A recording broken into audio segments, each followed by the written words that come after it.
Hey, what is going on guys? RvzStealth here, and in today's video, we're going to be taking a look at the new strong and weak picks here for patch 7.21. So we're going to be breaking down the most significant changes in this patch and take a look and talk about how it's going to change the meta and which champions should get directly stronger or weaker, and also talk about which champions will get indirectly stronger or weaker. So with that being said guys, let's get started.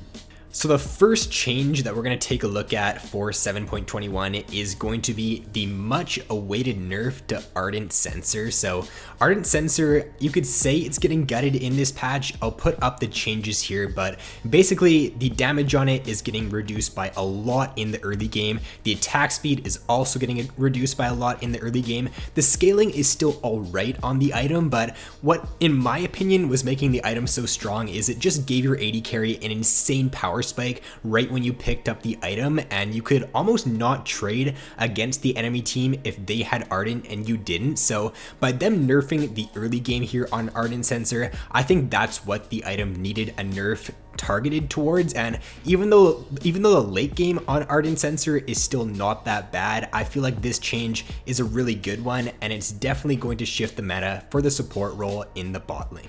So in this next patch here, you can expect to see champions like Janna, the Lulu, the Karmas, just basically any heal or shield support get weaker, and any other support that is not building Ardent Sensor right now will get indirectly stronger.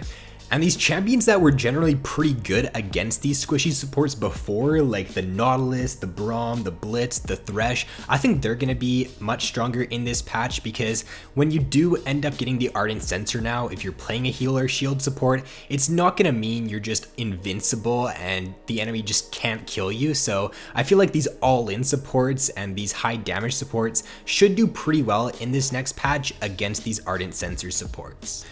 Now this next change here is for Ekko, and it looks like with this change they are trying to move Ekko back into the jungle. Now if you guys do remember, I'm pretty sure it was 1 or maybe even 2 seasons ago, Tank Ekko was a top tier pick. It was like S tier, it was very strong. So I feel like with bringing them back into the jungle, they do have to be careful, because previously he was just way too strong in the jungle. But basically what they're doing here is they are increasing his passive's damage. It's going to be doubled against monsters. Now I think this will make Ekko a viable jungler again, just due to the fact that right now in the jungle he just falls very low during his clear, and he clears very slowly. So this change is really nice. It will speed up his clear speed a lot, and it will just allow him to stay healthier in the jungle as well.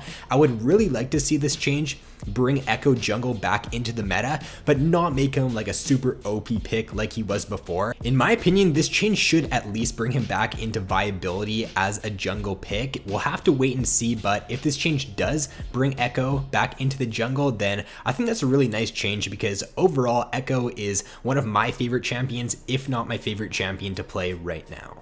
Next up here are going to be some changes to Gallio, and basically what they're targeting for Gallio in this next patch is they're trying to push him away from the tank that he is in this patch, more towards a champion that is going to be building AP, and more towards an AP mid lane champion. So what they're doing, there's a lot of changes here, but the passive is getting increased. The damage on it is going from 40% ratio up to 70%. The Q AP ratio is also getting increased from 75% up to 90%, but the base damage on his Q is getting decreased here. So if you are going to be building tank Gallio in this next patch, then he is going to be quite a bit weaker, but if you do go for the AP route, he should be stronger. And the percent of max health as damage on the tornado from his Q is getting increased from 2% up to 3%.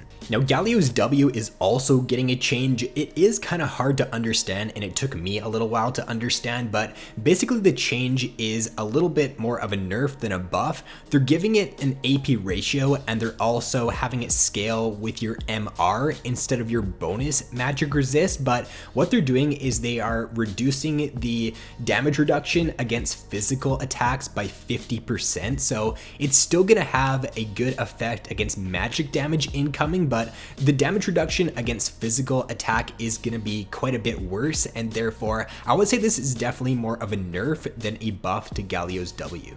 And then the last change to Gallio is to his E, and they're kind of giving it the same treatment they're doing to his Q. They're increasing the AP ratio and they're decreasing the base damage. Now overall, I think these changes are pretty interesting to Gallio because playing him as an AP mid lane champion and just building full damage on him, I'm not too sure if that's the way you're still gonna want to go even with these buffs, just because playing AP Gallio is a lot more risky. You want to be diving in there, you want to be getting on the backline as this champion, and if you're not, then he's pretty useless. But when you are diving in, I feel like you need to be either super far ahead with the champion or you're just gonna get blown up right away. So I think that tank Gallio is definitely gonna be quite a lot worse, and it's probably not gonna be that great, but I'm still kind of unsure as to whether this AP Gallio is actually gonna be a lot stronger for 7.21.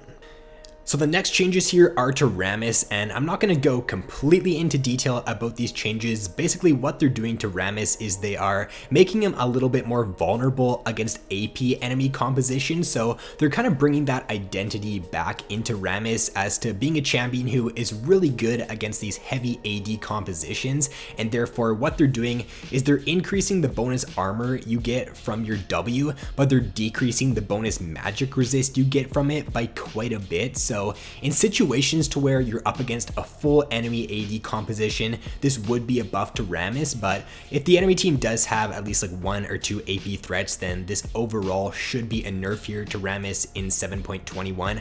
I don't think this is really going to drop him though too much. He should still stay a pretty top tier jungle pick for patch 7.21. Now Sejuani is getting a pretty decent nerf in this next patch, which is definitely expected because in my opinion Sejuani is the strongest champion overall for this current patch. She's getting her base stats reduced.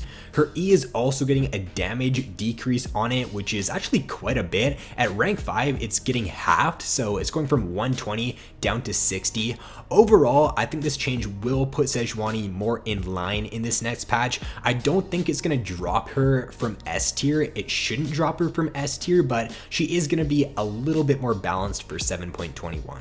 Urgot is getting some pretty interesting changes in this next patch. What they're doing is they are increasing the scaling on Urgot, at least it looks like that's what they're doing here. They are changing his passive to where it's going to be a little bit weaker in the early game. The damage on his passive is going to be weaker, and the cooldown is going to be the same as it is in this patch, but the cooldown once you hit level 13 on Urgot's passive drops from 10 at level 13 down to 2.5, so that's a really big buff to Urgot. And then the damage on his passive is going to stay the same as it is right now at level 13, which is 8% of the target's max health. So overall this is a buff to Urgot's scaling. Once you do hit level 13 on Urgot, you are going to notice this change quite a bit.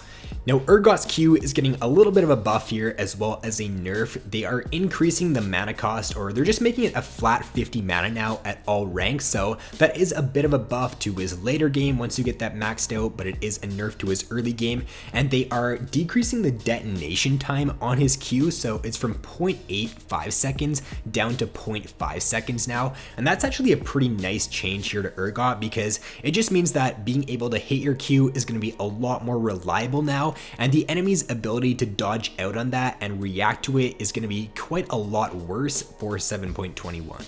And then the final change here is actually a really big buff to Urgot's ultimate. So what they're doing is the missile speed on it is being increased from 2100 all the way up to 3200. Now that's actually an insane increase of speed on his ultimate. So this is overall just going to be a lot more of a reliable ability to hit now. It looks like they're just trying to make him, they're trying to tune him out in this next patch, just make him a little bit easier to play and a bit more reliable. So overall, I think that this should mean pretty good things for Urgot for 7.21, and he might become a more top tier top lane pick because currently in this patch he's not really being played a whole lot, at least compared to most of the other top laners. So I feel like this change here, or these changes, should bring Urgot back into a pretty good spot for this next patch.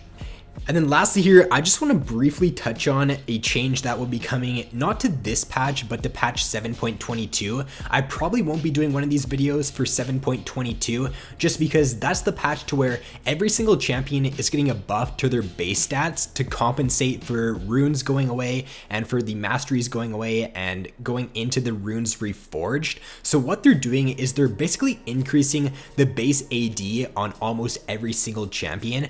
And what this means is that Trinity Force users should be a lot stronger in 7.22. If you don't know, the scaling on Sheen and on Trinity Force, the damage on it is scaling off of your base AD, and therefore these Trinity Force users like the Corki, the Aurelia, I feel like they're going to be much stronger in 7.22.